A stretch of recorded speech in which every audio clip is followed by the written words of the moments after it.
Hi friends, March 8க்கான current அஃபேர்ஸை பார்க்கலாம் வாங்க. அதுக்கு முன்னாடி நம்ம சேனல் பிடிச்சிருந்ததுன்னா சப்ஸ்கிரைப் பண்ணிவிட்டு பார்க்க ஆரம்பிங்க. வாங்க நேராக பாயிண்ட்ஸ்க்கு போயிடலாம்.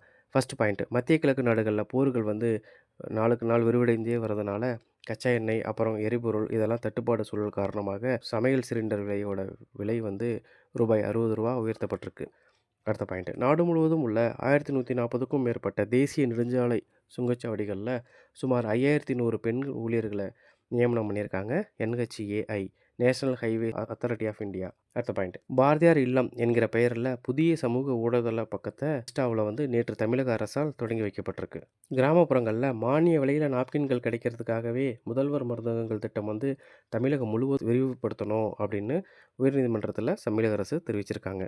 அடுத்த பாயிண்ட், நியூசிலாந்துடன் இன்னைக்கு ஃபைனல் போட்டி இந்திய அணி மோத இருக்கிறாங்க.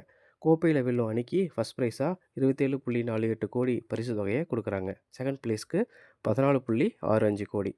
அடுத்த பாயிண்ட்டு, கூகுள் CEO சுந்தர் பிச்சையின் சம்பளம் 6300 கோடியாக அடுத்த 3 ஆண்டுகளுக்கு உயர்த்தப்பட்டிருக்கு.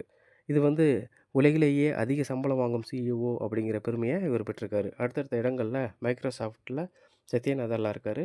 அடுத்த பிளேஸில் ஆப்பிள் டிம் குக் இருக்கார். ஓகே, அடுத்த பாயிண்ட்டு, தமிழகம் முழுவதும் கடந்த 5 ஆண்டுகளில் 4.29 லட்சம் வீடுகள் கட்டப்பட்டுள்ளதாக தமிழக அரசு தெரிவிச்சிருக்காங்க. அடுத்த பாயிண்ட்டு, இந்தியாவில் பெண்களால் தொடங்கப்பட்ட ஸ்டார்ட் அப் தொழில் நிறுவனங்கள் கடந்த 2025ஆம் ஆண்டில் $110 கோடி, அதாவது சுமார் 10,115 கோடி முதலீடுகளை திரட்டி நிலையான வளர்ச்சியை பதிவு செய்துள்ளதாக சொல்கிறாங்க.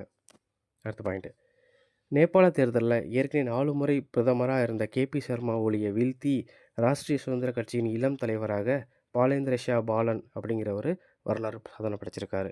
இவருக்கு வயது 35 தான். அடுத்த பாயிண்ட்டு, வண்டலூர் உயிரியல் பூங்காவுக்கு ஜம்மு காஷ்மீரில் இருக்கிற ஜம்பு பூங்காவிலிருந்து கொண்டு வரப்பட்ட சிறுத்தை பூனைகள், இமயமலை கருப்பு கரடி எல்லாமே இங்கே வந்திருக்கிறதா சொல்கிறாங்க.